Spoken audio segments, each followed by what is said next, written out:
The San Antonio Riverwalk is not just a place to walk around.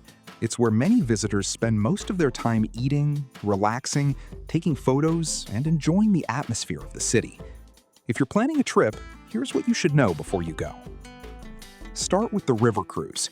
It's one of the easiest ways to understand the area, especially if this is your first time in San Antonio. You'll see bridges, historic buildings, restaurants, and some of the most beautiful parts of downtown from the water. For food, one of the most popular names on the Riverwalk is Boudreaux's Texas Bistro, known for its riverside setting, Texas-style dishes, tableside guacamole, and prickly pear margaritas. If you want a classic Riverwalk dining experience, this is one of the strongest choices.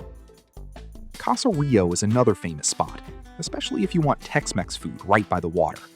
It has been a Riverwalk favorite for decades, and is often one of the first restaurants people notice because of its colorful umbrellas. For a more upscale meal, Biga on the Banks is a strong option, offering a more refined dining experience along the river.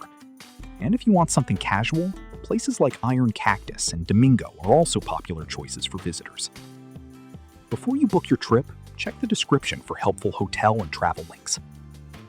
Beyond food, the Riverwalk is great for shopping, people watching, and exploring nearby attractions like the Alamo and downtown San Antonio.